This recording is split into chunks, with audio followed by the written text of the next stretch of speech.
You may heard of the Tuskegee experiment but don't know what it is. Well, the Tuskegee study was a study that was enacted by U.S.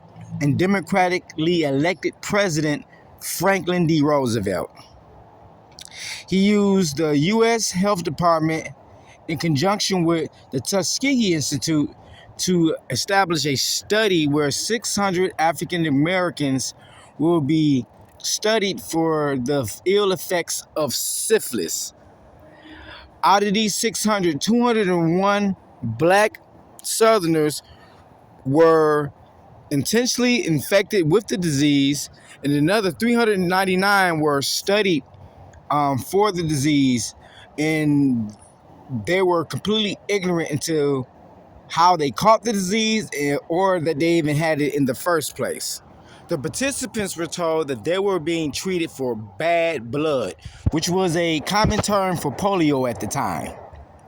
But what was really going on was they were being studied to track the ill effects of syphilis for the sole purpose of doing the autopsy to study the carcasses of these black men in order to come up with a treatment for the disease. The President of the United States dedicates the National Institute of Health in Bethesda, Maryland. 6 hours ago, the presidential special train rolled into Washington's Union Station, bringing the President back from his one-day New England tour, which ended in Boston last night. And now the President has come by automobile to the National Health Institute in Bethesda, Maryland, on the outskirts of Washington. Here, on a pleasant Indian summer afternoon, a moderate-sized audience has gathered before the white-columned, red-brick Institute Administration building set in the green rolling Maryland hills and surrounded by trees thick with red and yellow autumn leaves. Ladies and gentlemen, the President of the United States.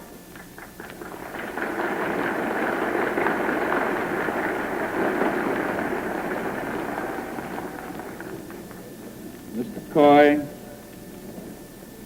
Dr. Thompson, and the Governor of Maryland, Governor O'Connor, ladies and gentlemen, nowhere in the world except in the Americas is it possible for any nation to devote a great sector of its effort to life conservation rather than life destruction. All of us are grateful that we in the United States can still turn our thoughts and our attention to those institutions of our country that symbolize peace, institutions whose purpose it is to save life and not to destroy it.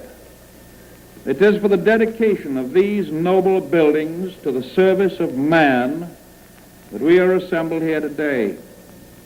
The National Institute of Health speaks the universal language of humanitarianism. The chief officer of the study was held by a man named Telefero Clark, but the on-site director for the Tuskegee experiment was held by a name named Raymond A. Vondelier.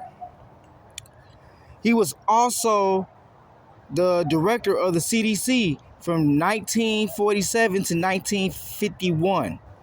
He was from the start until 1943. During the time as a director, he deceitfully insinuated that diagnostic and painful lumbar punctures were necessary treatment.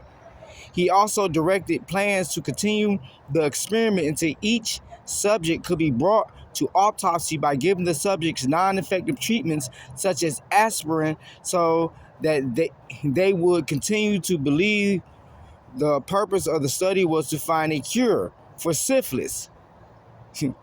He was also a mentor to John R. Heller Jr., who would take over his duties at the Tuskegee experiment after he left.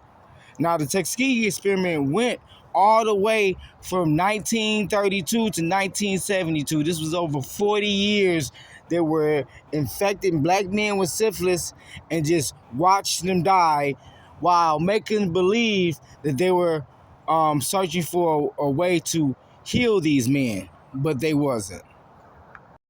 Now, during this time, the Surgeon General was a man named Thomas Perrin. And I'm going to read off some of the things he said so you can better understand the political climate of the time. When a man's house is burning down, the city does not fail to call out the fire department because he cannot pay for its services. Yet, if the man's family is ravaged by sickness, there is rarely provided as swift and efficient a means of assisting him. And this is in spite of the fact that the damage done to him and the danger and expense to the community may be greater from sickness than from fire. Sounds familiar? It's not that which provides a first aid station at all intersections and streamline ambulances to carry away the victims of traffic accidents. Both doctors and drainage are needed to save the inhabitants of a malarious swamp. Should not continue to think in terms of the separateness of public, private, and voluntary efforts or of the separateness of preventative or creative efforts to reduce death and disease. Each contributes to the health of the individual and the nation. All are parts of the same entity.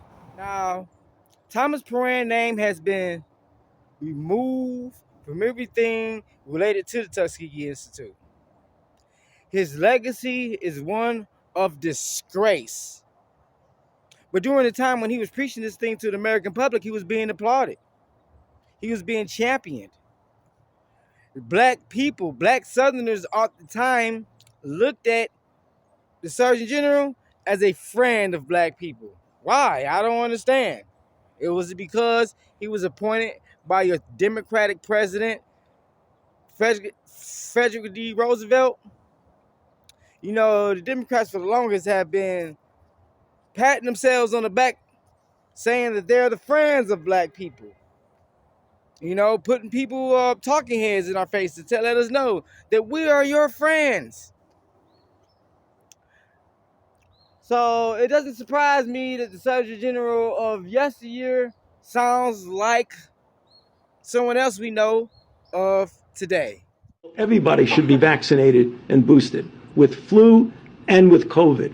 Whether or not you wear a mask, or another thing we shouldn't underestimate is testing. It makes sense that you might want to get a test that day before you come into a place in which you might be infected and spread it. You can count masking, vaccine, boosting, testing. All of that is part of the spectrum of protecting yourself.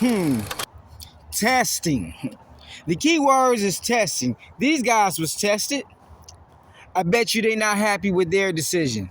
Testing is what they do. They like to test us and track us like polar bears. Now, what did that describe? What type of people like to go around and make everything they pets? Like to go around and test, track, and tag. See, white supremacy comes from thinking you're superior. Thinking you're superior to everyone and everyone needs your help. Look at this guy was tested and even had a black doctor helping him give his own people syphilis. Black America just have a very bad history with trusting the American government with our health care. What they say? First time, shame on you, but the second time, shame on me. So anyone who went ahead and got themselves jabbed up, anyone who complied with the mandate, no, you're playing with fire. I mean, a lot of the black people in the community, they don't trust the corporate level pharmaceutical companies. That's the reason why they won't, they won't really go to a doctor or see a doctor until their arm is about to fall off. The spread of the coronavirus, and you don't want to take it. What's your plan B, scientifically speaking, that's going to stop the spread of it? And they can never answer the question. So let me get this straight. Black people, we get our medical advice from our barber, ones who cuts hair. This man is asking scientific questions. See, someone think black people is stupid, and that's the Democrats. I guess, they finance the barbershop movie. So yes, when it comes to vaccines, you're going to ask your barber. You're not going to ask another doctor who have opposing views like also Senator Rand Paul. No, we're not going to go to a doctor or another scientist with opposing views. We're going to ask our barber. That's right. If you do that, you is a nigga. Want you vax that thing up. You's a handsome young brother. Want you vax that thing up. If only you could see Gravir and I dancing to that right there. Or that not. Would be a sight. Yeah, it's probably better that the video's up. The Black Singles app BLK Dating is urging users to get their COVID-19 vaccinations, with Juvenile, Manny Fresh, and Mia X turning the rap classic Back That Thing Up into Vax That Thing Up. The aim is to entertain and encourage more black young adults to get vaccinated. Entertaining, it certainly is, and hopefully it'll get more people back. If Doc says it's good, then trust me, it's good. Now let's all get the vaccine. Alright, there is none higher. DMC, I will inspire. Time for us to trust and not debate. The vaccine, believe it's. If you ever want to know what those banners are about, when I place those banners, I will not comply. I absolutely mean it. I will not comply. Shame on you the first time when it comes to our elders. But you think you're getting the elders' children and grandchildren? Shame on me if I get it. Shame on you if you get it. I will not comply. So this is Bill Banks signing out with I want you to expand your minds. Peace.